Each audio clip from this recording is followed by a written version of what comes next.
Hi, நீங்க கட்ட போற கட்டடம் சின்னதோ பெருசோ அது தரமானதா இருக்கணும். ஏன் அப்படின்னா கட்டுமானத்தினுடைய பொருட்களின் விலை இன்னைக்கு ரொம்ப அதிகமாயிடுச்சு. ஒரு கட்டடம் நமக்கு தரமா கிடைக்கணும்னா சிவில் இன்ஜினியரை வைத்து கன்ஸ்ட்ரக்ஷன் செய்யும் போதுதான் அது தரமா கிடைக்கும். அப்படி நாம செய்யாம ஒரு கான்ட்ராக்டரை வச்சு இல்ல ஒரு மேஸ்திரி வச்சு நாம் ஒரு கன்ஸ்ட்ரக்ஷன் செய்யறது எது மாதிரின்னா, நமக்கு உடம்பு சரியில்லாதப்போ நம்ம ஒரு நல்ல டாக்டரை பார்க்காம கம்பவுண்டரை பார்த்து இல்லை மெடிக்கல் ஷாப்புக்கு போய் நம்ம மெடிசன் எடுத்துக்கிற மாதிரியான ஒரு காரியம். அப்படி நம்ம செய்யலாமா? நிச்சயமா செய்யக்கூடாது. நான் உங்க civil engineer from Vijay builder. நாங்கள் 2012 இருந்து 100க்கும் மேற்பட்ட ரெசிடென்சியல், கமர்ஷியல், இண்டஸ்ட்ரியல் கன்ஸ்ட்ரக்ஷனை சக்ஸஸாக முடிச்சிருக்கோம். எந்த ஒரு கன்ஸ்ட்ரக்ஷன் தேவைக்கும் நீங்க எங்களை அணுகலாம். நன்றி.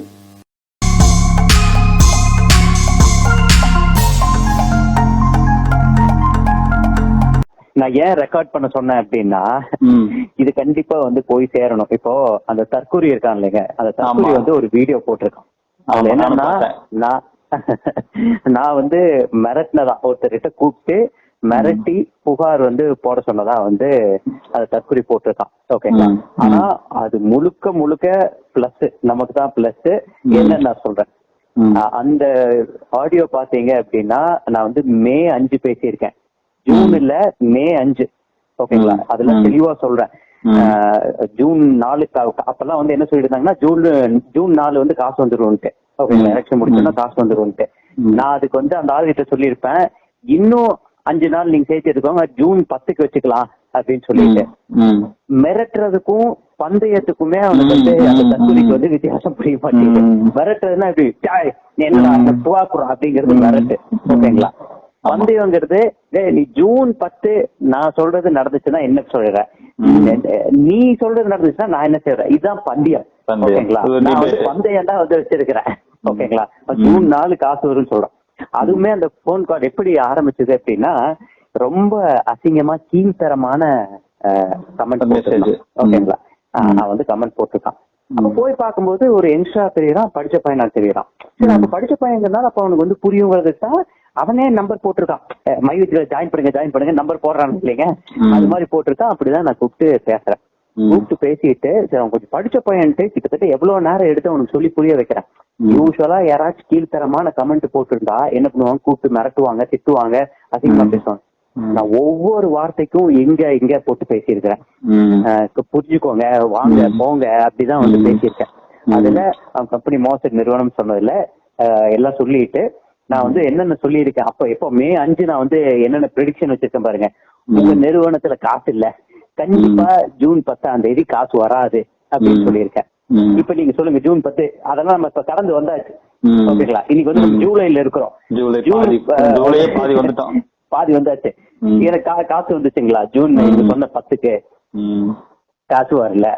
ரெண்டாவது இன்னொரு என்ன சொல்றேன், கொஞ்சோண்டு போடுவாங்க, போட்டுட்டு அந்த காரணம் இந்த காரணம் எல்லாம் சொல்லுவாங்க அப்படின்னு சொல்லி எப்போ மே 5 சொல்லியிருக்கேன். ஒரு மாசம் 5 நாள் முன்னாடி சொல்லியிருக்கேன். ஓகேங்களா? பார்த்தா அதே மாதிரி இப்ப நீங்க யோசிச்சு பாருங்க, ஓஎம்க்கும் பிஎம்க்கும். ஓகேங்களா? ஓஎம்க்கும் பிஎம்க்கும் மட்டும் போட்டுட்டு எஸ்எம்கே ஒரு மாசத்தோட காசு தான் போட்டிருக்காங்க. ஓகேங்களாங்க? அத போட்டுட்டு எல்லாத்துக்கும் நாம திட்டினாங்க. அப்ப நான் சொன்னதான் நடந்திருக்கு. ஓகேங்களா? அப்புறம் மூணாவது, இது கண்டிப்பா உங்களுக்கு பணம் வர்றதுக்கு வாய்ப்பே இல்லை அப்படின்னு சொல்லிட்டு அது பந்தயமா தான் வைக்கிறேன், மிரட்டல் கிடையாது. அப்ப மிரட்டலா இருந்தா நீ போட்டே ஆகணும்னு சொல்லியிருக்கேன். அதுக்கப்புறம் ஜூன் 10 நானும் அவரு கூப்பிடல, அவரும் எனக்கு கூப்பிடல, அவ்வளவுதான். இப்ப நம்ம ஐயோ கம்ப்ளைண்ட் போடுங்கன்னா ஜூன் 10 அவர் கூப்பிட்டுருக்கணும். கரெக்டுங்களா? நானும் அவரு கூப்பிடல, அவரும் கூப்பிடல, அவ்வளவுதான். எனக்கு ஒரு கான்வர்சேஷன். நான் ஒரு படிச்ச பையன் இவ்வளவு மோசமா இறங்குறானே, அதுல அவங்க கிட்ட எக்ஸ்பிளைன் பண்ணலாம் அப்படின்னு. அப்ப அதுல ரொம்ப முக்கியமான பாயிண்ட் ஒண்ணு இருக்குதுங்க. என்ன அதுல ரொம்ப முக்கியமான பாயிண்ட்னா, நான் சொல்லுவேன், நீங்க சம்பாதிக்கல, உங்களோட டவுன்லைனர்ஸ் கிட்ட இருந்து காசு எடுத்து உனக்கு கொடுத்துருக்காங்க, நீ கீழே சேர்த்தி விட்டுருப்ப பாத்தியா, அந்த சேர்த்தி விட்டவங்ககிட்ட இருந்து காசு எடுத்து கொடுத்துருக்காங்க அப்படின்னு சொன்னேன். அதுதான் இப்ப நடந்துட்டு இருக்குது.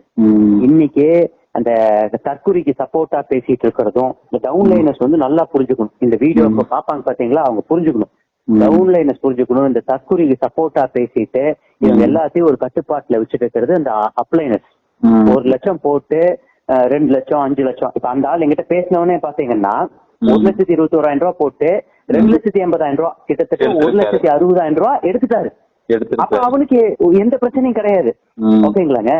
இப்ப யார் வந்து இப்ப பாதிக்கப்பட்டிருக்காங்கன்னா பாவி இப்ப இந்த கடைசி ஒரு 6 மாசம் 7 மாசத்துல சேர்ந்திருப்பாங்க பாத்தீங்களா, அவங்க எல்லாம் தான் பாதிக்கப்படுறாங்க. அவங்களுக்காக தான் நம்ம குரல் கொடுத்திருக்கோம்.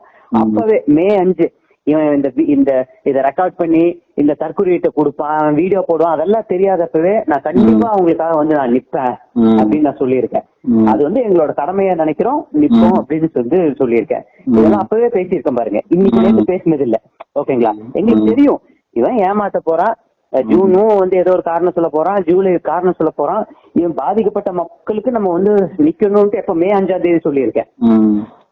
ஓகேங்களாங்க. இது என்னன்னா எனக்கு வந்து அந்த அவருடைய ஆடியோவை கேட்டு எனக்கு என்ன ஒரு மனம் ரொம்ப வருத்தமாச்சுன்னா, படிச்ச முட்டாள்களா இருக்கிறாங்களே, அதாவது படிக்காத ஒரு பாமரர்கள் சீட் பண்ணாங்கன்னா கூட சரி அவங்களுக்கு தெரியல, விவரம் தெரியலன்னு சொல்லலாம். நல்ல ஒரு படிச்ச முட்டாள் நீங்க சொல்ல முடியாது, அவன் தெரிஞ்சே தவறு பண்றவன். அந்த சுவாமின்னு ஒருத்தன் பேசியிருக்காங்க, அவன் வந்து தெரிஞ்சே தவறு பண்றான். என்னன்னா அவனுக்கு வந்து காசு வந்துருச்சு, அவனுக்கு என்னன்னா கீழே இருக்கிறவங்க கேடு கெட்டா போனா என்ன, நான் சம்பாதிச்சிட்டேன், அவன் செல்பிஷ். ஓகேங்களா. அவன் வந்து சுயநலவாதி. கீழே இருக்கிறவங்க சாகட்டும், என்ன வேணாலும் பண்ணட்டும், அவனுக்கு காசு வராம போட்டு என்ன வேணாலும் நடக்கட்டும், நான் சம்பாதிச்சிட்டேன், அதனால இந்த நிறுவனத்துக்கு வந்து நான் வந்து பேசுவேன் அப்படின்னு சொல்லி. சம்பாதிச்சேன்னு சொல்லக்கூடாது, காசு எடுத்துட்டேன். ஓகேங்களாங்க. எடுத்துட்டேன் அப்படின்னு சொல்லிட்டு அது வந்து சொல்றான். அந்த ஆடியோ வந்து முழுக்க கேட்டா நான் எவ்வளவோ முன்னாலே சொல்லி இருக்கிறேன், எவ்வளவு முன்னாடி சொல்லியிருக்கிறோம். ரெண்டாவது என்னன்னா, அதாவது ஒண்ணு சொல்லுவாங்க, எனக்கு சரியான வார்த்தை டக்குன்னு ஞாபகம் இல்ல, எதிராளிய போய் அவ வாதம் வைக்கும் போது எதிராளிக்கு சாதகமா இவங்களே பேசிடுறது. இப்ப வந்து நம்ம கேடிவில அதான் பண்ணிருக்கிறாரு. இப்ப என்னன்னா, அதாவது வந்து இந்த நிறுவனம் வந்து பணம் தராது அப்படிங்கறத நம்ம அப்ப வந்து சொல்றோம், நீங்களும் சொல்றீங்க நானும் சொல்றோம். ஆனா முன்னாடி சொல்லிட்டு இருக்கிறோம், இது அப்படியே காலத்தை கடத்திட்டு போவாங்க அப்படின்னு சொல்லி இருக்கிறோம். இப்போ அதுதான் நடந்துட்டு இருக்கு, அதுதான் நடந்துட்டு இருக்குது. இன்னொரு பியூட்டி, இந்த தற்கொலை இன்னைக்கு இன்னொரு வீடியோ போட்டுருக்கேன், EOW ஆபீஸுக்கு போங்க அப்படின்னு சொல்லிட்டு போய் ஏதாவது ஒரு போலீஸ் டிபார்ட்மெண்ட்லயோ இல்ல கலெக்டரேட்லயோ இந்த மாதிரி ஒரு பிரச்சனை சம்பந்தமா போய் நீங்க வந்து பெட்டிஷன் கொடுக்கலாம், அதாவது கம்ப்ளைண்ட் கொடுக்கலாம். ஓகேங்களா. ஆதரவா நாங்க இப்படி என் வாழ்க்கை தரம் உயர்ந்திருக்கு அப்படின்னு சொல்லி எழுதி கொடுத்து நீங்க பாத்துருக்கீங்களா? அவனை சொல்றோம் பாத்தீங்களா, அதனாலதான். இல்ல இன்னொன்னு, அவரு வந்து இன்னொரு வீடியோல நான் வந்து அவரோட இது கேட்டு எனக்கு வந்து எப்படி சொல்றதுன்னா, இவர் எப்படி ஒரு ஜேர்னலிஸ்ட் சொல்றாருன்னு எனக்கு ரொம்ப ஆச்சரியமா இருந்துச்சு. என்ன சொல்றாருன்னா, ஜூனியர் விகடன்ல வந்து அந்த ஆர்டிக்கல் போட்டது, அந்த வீடியோ பாத்திருப்பீங்கன்னு நினைக்கிறேன். ஆர்டிக்கல் போட்டது டிஎஸ்பி ஆபீஸ்ல இருக்கிற அந்த பிரஸ் ஆபீஸுக்கு போய் கவர் கொடுத்தாதான் அந்த இது எடுத்துக்குவோம். அப்ப ஜெயா டிவி வந்து போட்டிருக்காங்க இவங்க கம்ப்ளைண்ட் கொடுத்தது. எத்தனை நியூஸ் சேனல்ஸ் வந்து 2-3 நியூஸ் சேனல்ஸ் போட்டிருக்காங்க, ஒரு பத்திரிகை செய்திருக்காங்க. அவங்க எல்லாம் அவங்க அசிங்கப்படுத்துற மாதிரி இல்லைங்களா? இப்ப இத்தனை வருஷமா இருக்கிற வந்து ஒரு அந்த பத்திரிகை துறையவே அசிங்கப்படுத்திருக்காரு. ஆனா இவரு வந்து பத்திரிகை துறை சார்ந்தவர் சொல்றாரு.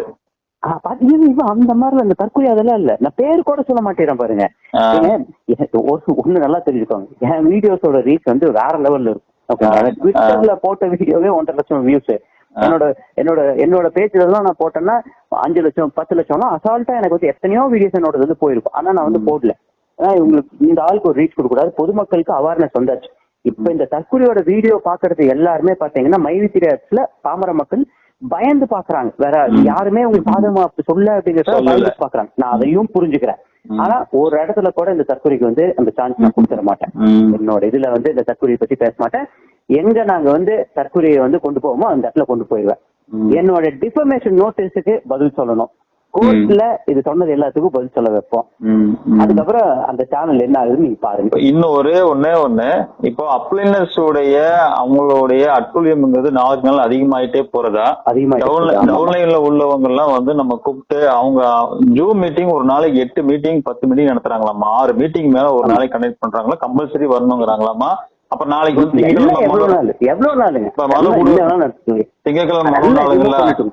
அவ்வளவு வரணுங்கிறாங்களா? அதெல்லாம் நம்ம பேசவே வேணாம், நான் சொல்றேன். இல்ல நான் என்ன கேட்க வந்தேன்னா, என்ன கேட்க வந்தேன்னா, இப்போ அப்ளைனர்ஸ்க்கு வந்து அவங்களுடைய இவங்க கிட்டனால பெனிஃபிட் அந்த பணத்தை வாங்கினாங்க இல்லையா, இந்த பணத்தை அவர்கள் வந்து திருப்பி டவுன்லைன்ல உள்ளவங்களுக்கு, அதாவது அவங்களுடைய பணத்தை சீஸ் பண்ணணும் அப்படிங்கிற அந்த நிலைமை வந்து வரப்போகுது இல்லையா? அது நம்ம வந்து ஆல்ரெடி உறுதியா வரப்போகுது. உறுதியா வரப்போகுது. அந்த பயத்துலதான் இன்னைக்கு வந்து அத்தனை பேரும் வந்து டவுன்லைனர்ஸ் வந்து அது இதுன்னு சொல்லி பேசிட்டு இருக்கிறாங்க. நம்ம தரக்குறைவா பேசுறது இதெல்லாம் பண்றது அவனுக்குதான், அந்த அப்ளைனர்ஸ் தான். ஓகேங்களா? ஏன்னா டவுன்லைனர்ஸ் காசு போகுதுன்னு சொல்லி தெரிஞ்சுக்காங்க. இவனு வந்து பீரியட்ல இருக்கிறாங்க. அப்ளைனர்ஸ் வந்து அந்த இவனுக்கும் சேர்ந்துதான் மோசம் செஞ்சிருக்கிறாங்க. இவங்க வந்து பீரியட்ல இருக்கிறாங்க. கண்டிப்பா. ஒன்னே ஒண்ணு சார், EOW இருக்கு இல்லைங்களா, EOWக்கு போய் இப்போ அவர்கள் வந்து பாத்தீங்கன்னா நான் இவ்வளவு பெனிஃபிட் அடைஞ்சேன் அவ்வளவு பெனிஃபிட் அடைஞ்சேன் அப்படின்னு சொல்லிட்டு எழுதி கொடுக்கறதா கார்த்திக் பிள்ளை கைட் பண்றாரு. இப்ப கார்த்திக் பிள்ளை என்ன கைட் பண்றாரோ அதைத்தான் வந்து இவங்க எல்லாம் பண்ணிட்டு இருக்காங்க. இவர் வந்து செய்யறாங்க. அப்படின்னா கார்த்திக் பிள்ளை யாருங்க?